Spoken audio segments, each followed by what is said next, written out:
Good afternoon, students. The topic of today's lecture is employee safety and health. First, we'll study strategic importance of workplace safety and health. Benefits of a safe and healthy workforce. First is higher productivity. If our employees are healthy, if our employees are safe, the productivity level would go up. Second is increased efficiency and quality. Third is reduced medical and insurance costs. Lower workers' compensation rates and payments, improved reputation as an employer of choice. So, students, it is very important to have a safe and healthy workplace. Every employee expects that its managers would provide a healthy and safe working environment to them, and as a result, the productivity level of employees would go higher, the efficiency level would go higher, and the quality of the work would also go higher. Consequences of an unsafe and unhealthy work environment. So, if our working environment is unhealthy and unsafe, what would be the results? First is injury and disease. Back injuries are most prevalent, exposure to chemicals, undetected effects, possible long term risk. Then, mental health. Psychological symptoms can affect productivity and life away from work, deaths and violence, economic costs. So these are all the consequences of unsafe and unhealthy environment. Now, workplace safety and health in an integrated HRM system.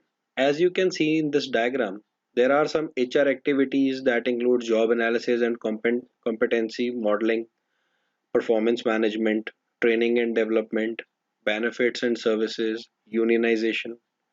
Below it, we have external environment that includes technology, industry, laws and regulations, globalization.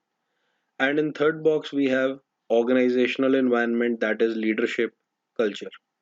Moving further towards right, we have a box in the heading strategic objectives for promoting workplace safety and health.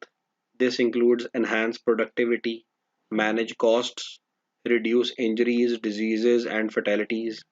And below it, we have strategies to improve workplace safety and health. This includes measuring and monitoring, accident prevention, disease prevention, stress management, wellness programs.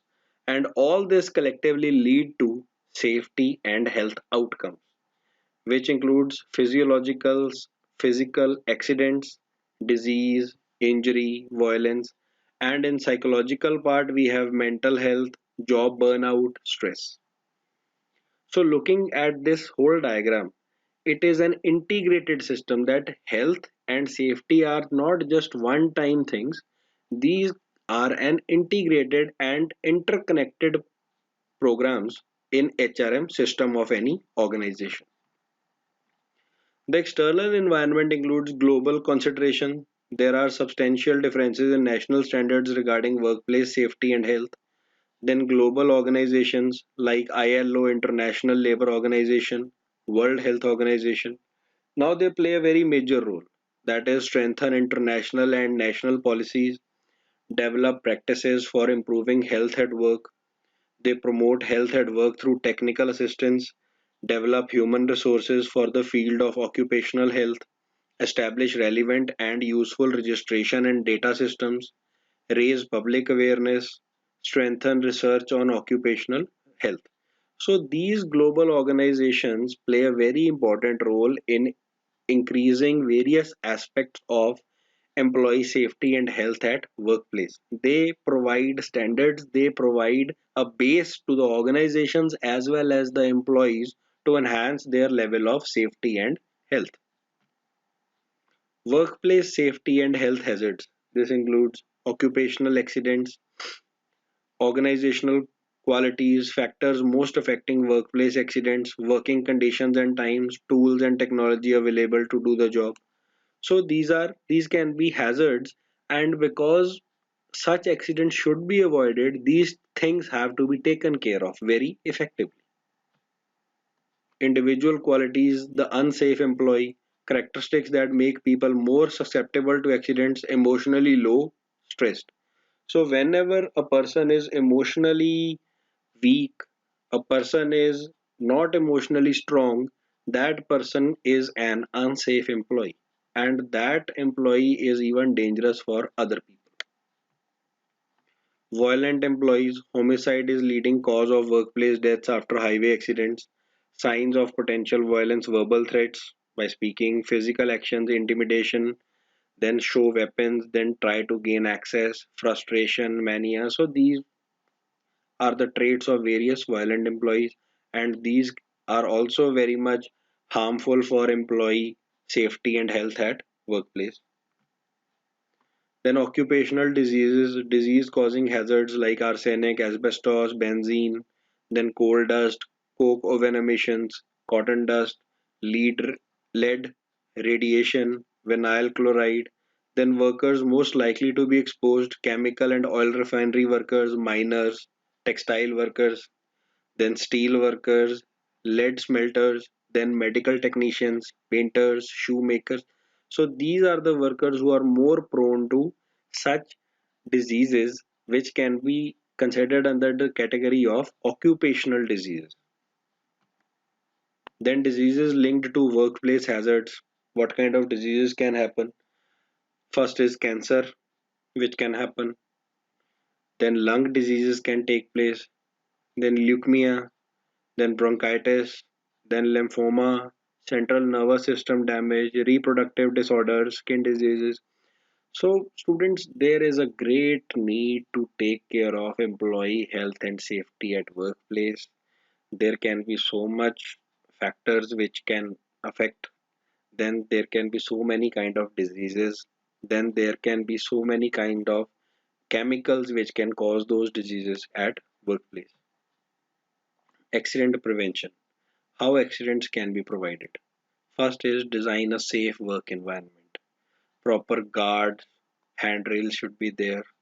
Safety goggles, helmets should be provided to the workers. Then warning lights should be there so that people should know that yes, this is an area where a danger or a working part or a moving part of any machine is working, and it can be dangerous if you get connected with it. Then self-correcting mechanisms, then automatic shut-offs, that whenever sensors are there, if they feel that some danger is being there, then automatic shut-offs can take place. Then ergonomics, that is change job environment to match capabilities limitations of employees. Further, health and safety committees should be formed at the departmental level, do implementation and administration at the organizational level, formulate policies. Then behavior modification, it is very important to avoid accidents. Small percentage of workforce responsible for majority of health insurance claims. Measure, communicate, monitor, and reinforce desired behavior. And the next point is assessing intervention effectiveness. That we have to assess how our programs are working to enable employee safety and health at workplace. And then disease prevention, reducing the incidence of diseases, record keeping, monitoring exposure, genetic screening. So precaution is better than cure. They try to keep the record, they try to monitor the exposure to any kind of disease, and even genetic disease screening is being done. Occupational Safety and Health Act OSHA of 1970, mission of OSHA to assure the safety and health of America's workers by setting and enforcing standards. This act has been formulated in a developed country like America. So, meaning of this act being included is that if an developed country like America needs such acts, the developing countries like India need it more. It includes coverage of employees, all non-governmental and employers and employees, state and local government employees, and other employees. Then provisions are there apply to general industry, maritime, construction, and agriculture, cover the workforce, machinery, and equipment. Then enforcement of the act, the Secretary of Labor is authorized by the act to conduct workplace inspections, to issue citations, and to impose penalties on employers. Now, moving further, how to create a safe working environment. So, it is a very important part of this presentation, how to create a safe working environment for our workforce. Safety, motivation, and knowledge. First thing, it all starts with the motivation and psychological part of our body. Whenever employees are being motivated and given proper knowledge how they can create their workplace safe and healthy for themselves, that is the first and the foremost part of any step which we take towards this direction. Then safety awareness programs, they should be provided with the programs, various programs which help them get aware about the safety. Then enforcement of safety rules, we should formulate those rules and then enforce those rules, because sometimes human nature is such that they do not understand just the knowledge and understanding part. There has to be some rules, and those rules should be enforced in a very proper manner so that humans follow them. Then accident investigators and records, proper investigation should be done so that no future incident can take place and employees remain safe and healthy.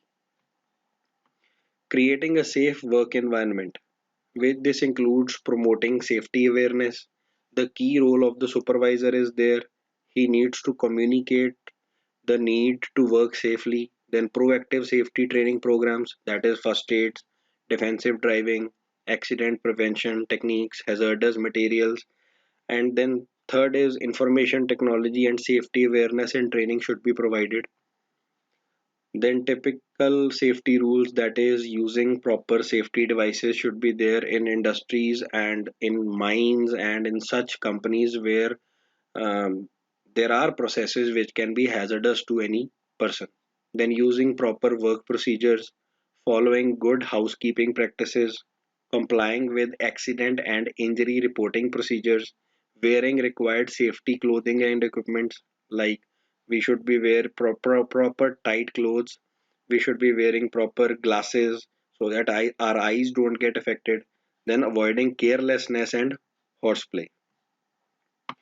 Then recognizing and controlling health hazards relating to hazardous materials and processes.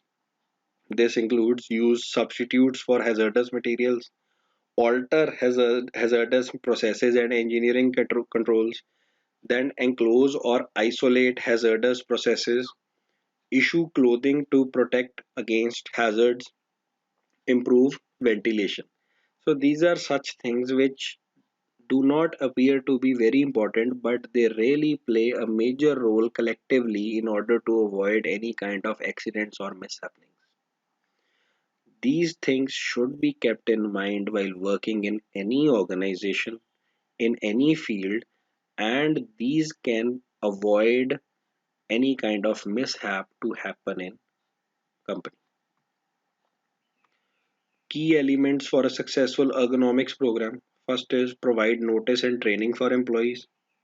If we provide notice and training to our employees get used to it and they become expert. They get knowledge, they obtain knowledge and then they use it. Then conduct pre-injury hazard assessment. Then involve employees. When employees get involved, they feel motivated, they feel their own responsibility to stay safe in any kind of working condition. Then file injury reports, plan and execute, evaluate and assess the ergonomics program.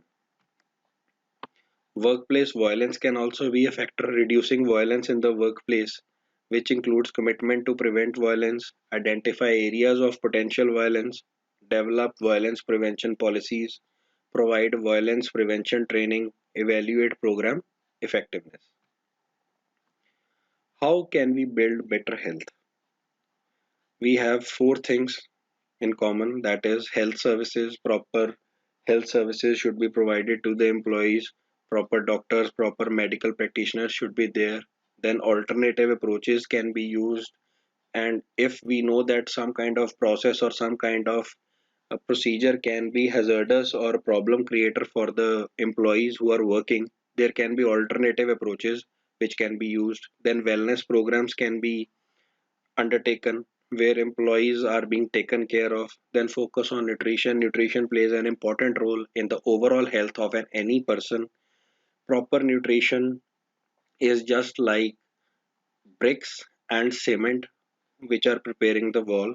And if proper nutrition is being taken by any person, his immunity level goes up, and that leads to overall development and overall health and safety of any person. Employee health is an important thing, and it includes various factors. That is, first is cleanliness, sewage and sanitation, then air ventilation, cross ventilation required, no fan required, number of fans and exhaust fans, thermometer kept in visible place, then dust sucker and mask should be there, proper lighting should be there. Safe drinking water is also a major factor that plays a major role in employee health. And this water is the backbone of any person's life. And safe drinking water is very much essential for any person to stay healthy. Then proper toilets should be provided. So students, this was all about employee safety and health during workplace. We studied various aspects. We studied various factors which can cause these hazards. We studied various factors which can avoid various processes, which can avoid accidents and health hazards at workplace. What should be done and what should not be done to keep our employees healthy and safe during working hours. How mental and physical health both are important for all the employees to stay healthy and safe. So this was all about this lecture. If there is any doubt, you may all ask me. Thank you very much.